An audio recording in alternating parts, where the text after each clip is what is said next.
What's up guys, Mike here, the Detroit Borg with the Google Play edition of the HTC One and the Galaxy S4. These are sold directly from the Google Play Store, unlocked and at full price. So this is priced at $599 and $649, so the Galaxy is more expensive in this case. You can get a 32 gig version or the 16 gig version, white or white. You can't get the other colors. So that's all you get. You don't have a lot of options here. But you're getting a device, a top-end device running stock Android. These are not Nexus devices, but they will get the updates as soon as the Nexus devices also receive them. So that's one of the great things here. You don't have to wait for carriers or OEMs to push out updates. These will get them. But of course, they're running stock Android, so they're losing all of those features that the OEMs put on them, like air view and air gesture and all those things you're used to with things like the S4. And HTC One loses Zoe and blink feed and all those other sort of things. But in terms of specs, these are basically the same phones you can buy on AT&T or T-Mobile in the US. And specifically with the HTC One, it's basically a universal phone here. So we have a 1.7 gigahertz quad-core Snapdragon 600 processor, 2 gigs of RAM, a micro SIM slot. Now that 4.7-inch LCD display with a full 1080p resolution gives us a pretty staggering 468 pixels per inch, one of the highest pixel densities you can get right now. We do have HTC boom sound, so you still have that Beats audio integrated in here with all the Beats audio hardware and programming still preserved here with the stock Android experience. So you get those impressive stereo speakers and the amplifier and everything like that. Now in terms of the camera, we still have that HTC Ultra Pixel camera, which is basically a 4 megapixel camera, but the pixels themselves are much larger, so that's why they call them Ultra Pixels. So they do a better job picking up light, so you get better low light performance. You also get full optical stabilization. You get NFC technology, GPS, a GLONASS, and everything like that. So pretty familiar territory here.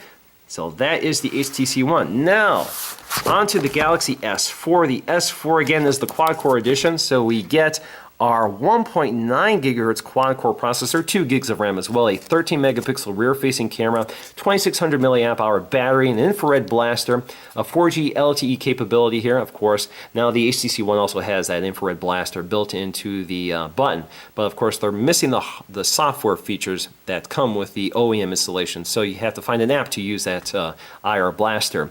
Now this is running Android, so the Android full stock Android operating system, 5-inch full HD Super AMOLED display. So again, pretty impressive 1080p display. Alright, so let's go ahead and start with the unboxing of the HTC One here, and you can see it's pretty much the standard box you get for the HTC One. You just get Google branding here this time instead of the carrier branding, like for example you would get the AT&T logo here if you pick this up from AT&T. Let's go ahead and slice this open.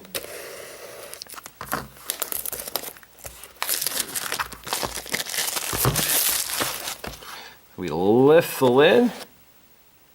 There is our HTC One, very simple, no AT&T branding here or any other branding from another carrier. A little tab here to lift up. There it is, wrapped in its plastic. A little demonstration of how to install the SIM. There's a SIM slot, there's a SIM ejection tool. So you can find all of that under here. So there we go. We got some NFC tags, I believe. We have our HTC SIM ejection tool. We have our IMEI information, your HTC One, warranty statement, safety and regulatory guide. We have some HTC stickers, so we still get those. We have our wall adapter here. So we have our HTC branded wall adapter, glossy black. Allows us to charge the phone. USB. We have our headphones, which kind of look like Beats headphones, but they're not. These are standard HTC headphones with the red ear tips. So there you go, you have some spare ear tips to adjust for your ears. These also have an inline mic and remote. You can see it's also that sort of ribbon cable, so it makes it less tangled, makes it less likely to tangle rather. We also have our micro USB charging cable. Alright, so let's get to our phone here. So we're just going to peel this up. And slide out our phone. So we have that beautiful aluminum gapless zero gap design with that white plastic bezel with the white seams. Very nice design. I just love the HTC One. High quality materials, that rounded back, that chamfered edge, that mirrors. Very nice, kind of similar to the iPhone 5. We have our micro USB port, a microphone, On the front, we have one of our speakers here. We have our off-screen Android controls, so our back button and home button. So you can see there's less buttons with the HTC One. You have your home button, back button. You don't have a menu button or recent apps button. Up top, you have your proximity sensor, ambient light sensor. You also have a little LED notification light behind that speaker grill. You also have your camera here. So I believe this is a 2.2 megapixel camera. So a very high-end camera with a very wide angle lens. On the back, again, that's 4 megapixel or ultra pixel camera with that LED flash. We have our microphone right there. And we also have our Beats audio branding, which is preserved. And you won't find any carrier branding here like you would get with your AT&T version. In fact, if I bring that out here, I can show you. So there you go. It's kind of hard to tell them apart without that AT&T logo on the back. Along the side, you'll find your SIM tray. There's the SIM ejection port, so you can use the SIM ejection tool to eject the tray. The tray is also metal, and I can eject that for you to show you. We have our volume rocker, which is that kind of milled metal, so you can see it's got a nice little texture to it, makes it a little more grippable, a little more feelable. You have your headphone jack, you have your sleep wake button, which also integrates the IR blaster, so you can see it's kind of that clear black plastic. Now with that SIM tray, you have your SIM ejection tool. Just stick it in there, pops right out, slides out. There you go. It doesn't remove, so don't try to remove it. It stays in there and just slide in your micro SIM. So there you go, that is the HTC One. Now let's move on to the Galaxy S4 before we boot it up. So we're going to slide out the sleeve here. So we have a few tabs here to cut.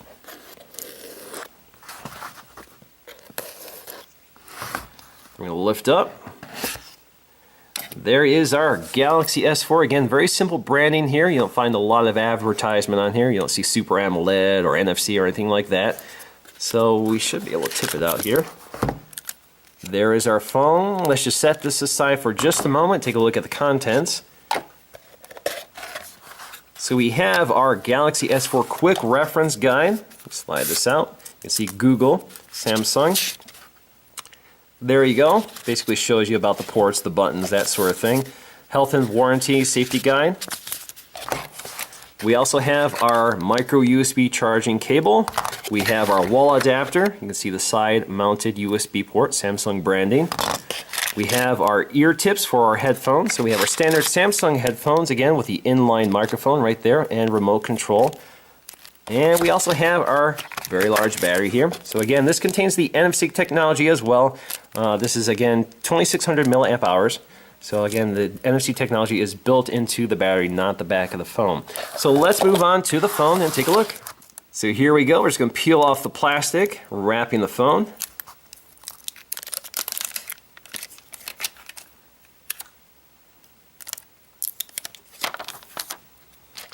And we have another panel on front. Lift that up. There you go. Now along the side again, you have these strips of plastic protecting the bezel, so let's go ahead and peel those off as well.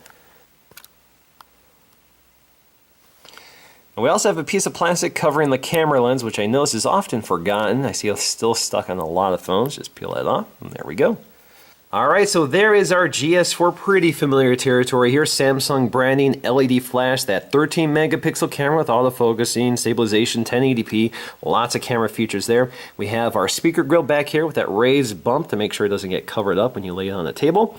You have your micro USB port, your microphone. On the side we have our sleep wake power button. Up top we have our IR blaster right there. Another microphone, noise cancellation microphone, our headphone jack. Along the side, our volume rocker. Along the bottom, we have our home button as well as our menu button and back button. Again, pretty much stock, so stock Samsung. So stock Android does treat these differently, so we'll explore that once we get it booted up. Let's go ahead and peel the back panel off and install the battery. So you can see the panel pops off. Same story here.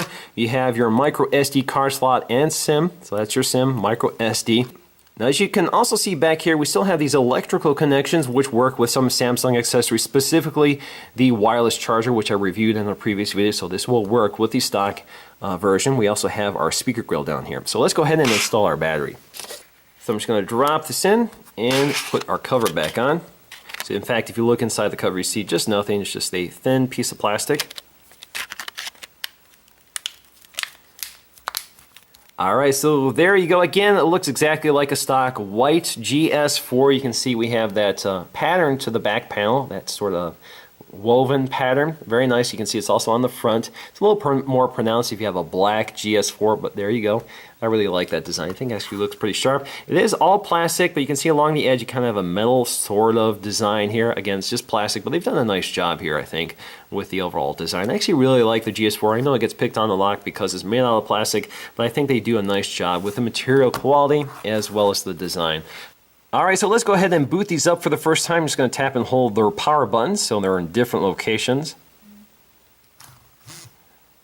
See a little vibration from the motors. The GS4 seems to boot up a little faster.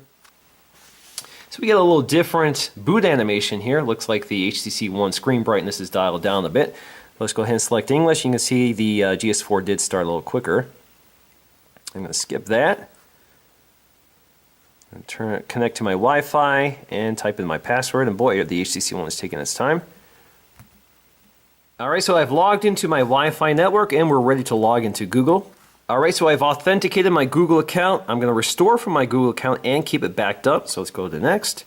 So it's restoring everything. So it's transferring all my contacts, my passwords, that sort of thing. Even my screen brightness, which you can see just went up. Let's go to next. Alright, so there we go. There is our stock user interface, including my transferred wallpaper. But there is a new wallpaper here, which we're going to quickly activate here so you can see it. So I'm going to go to Live Wallpapers. Sunbeam, so this is phase beam, that is sunbeam, so I'm going to set that as the wallpaper. So that is the default configuration. Let me do that here on the HTC One as well. Live wallpapers, sunbeam, there you go. Now in terms of interface, it's kind of nice to have the home button to wake up the GS4 versus the side button only for the HTC One. But just to show you that this is running Android 4.2.2, this isn't running 4.3 like a lot of us were hoping it would load with, but it's running Android 4.2. So let's just go to Settings, go to About This Phone at the bottom here. You can see Android 4.2.2. So there we go, pretty familiar. So still running the latest version of Android, and once 4.3 comes out, it will get it as well. Now because both these devices have non-stock Android controls here, so for example, we have a home button, we have a menu button, and we have a back button. If you had a Nexus device, you'd have a home button, you'd have a back button, and you'd have a recent apps button. Now in order to launch recent apps, all you have to do is double tap the home button. So there you go, that is recent apps. And you can tap and hold the home button to get to Google Now, which is pretty familiar here. What's the weather like tomorrow in Chicago? Tomorrow's forecast for Chicago is 75 degrees and clear.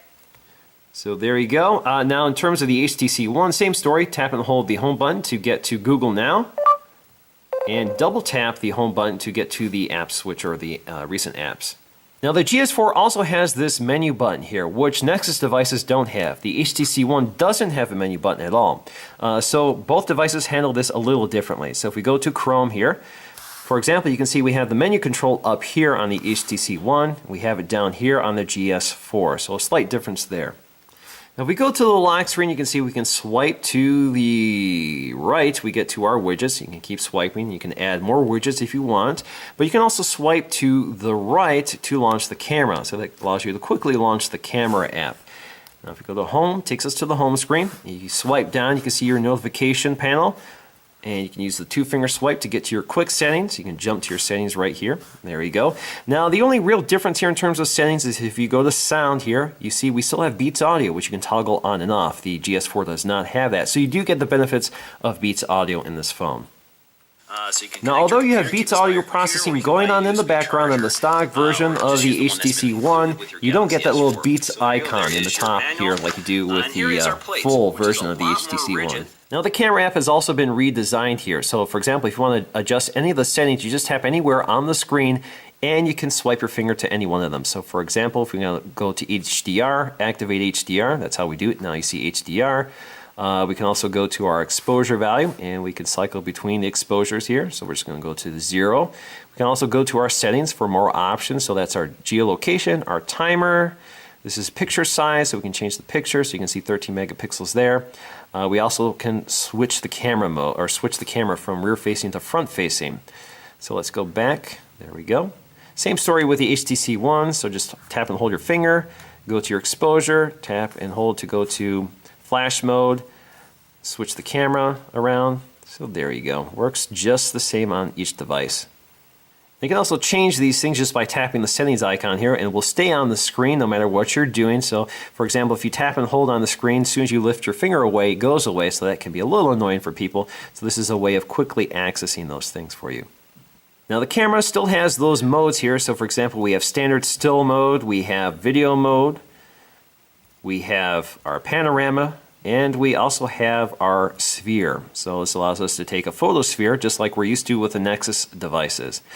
Now in terms of benchmark performance, both phones are fairly evenly matched. So if you look at the Antutu benchmark score, you can see that the HTC One does fall behind the GS4 just a little bit, but otherwise they're pretty close. Of course, the HTC One is actually using a lower powered processor, so a 1.7 gigahertz quad core versus the 1.9 gigahertz quad core in the GS4. Now, in terms of which phone I prefer, it's kind of hard. I really like the display of the HTC One, although it is smaller, 4.7 versus the 5 on the GS4. It's also, this is an OLED display versus that brighter IPS LCD display, which makes this a better phone in bright sunlight. It also provides more accurate colors.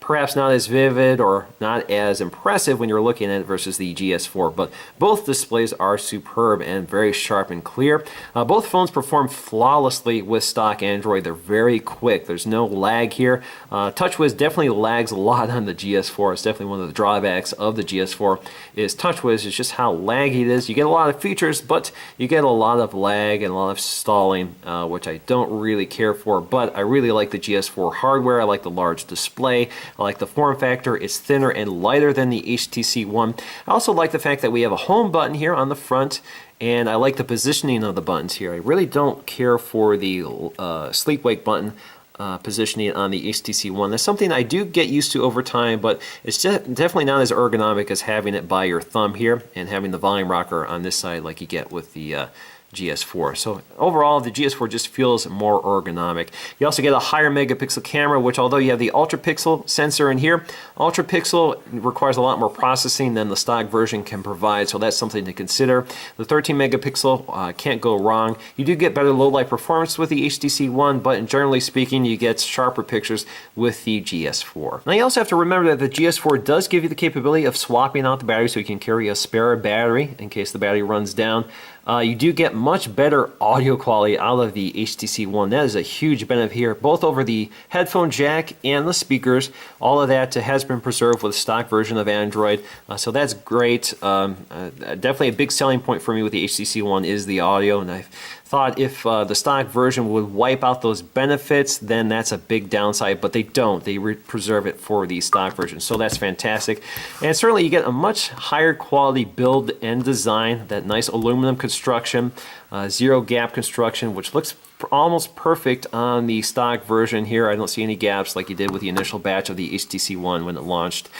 So very high quality, but generally speaking, the GS4 provides a little more flexibility here. You can expand your own storage, and you can add and swap out your own battery, so that's something to consider. So there are a lot of benefits to both phones. It's hard for me to pick which one, so that's why I have both. I don't have to decide. I have both. I can pick up any one I want. So you can't go wrong. Just pick and decide what things you value the most. If you prefer audio, if you listen to a lot of music, HTC One is the way to go. And if you prefer an accurate display, which is brighter and easier to read outside, definitely the HTC One. But if you want this larger screen, lighter weight form factor, and you want the ability to swap out the battery and add your own storage, the GS4 is the one for you. But otherwise, they're equally matched devices. So that's going to do for me in this video. Thanks for watching, and I'll see you again in the next one.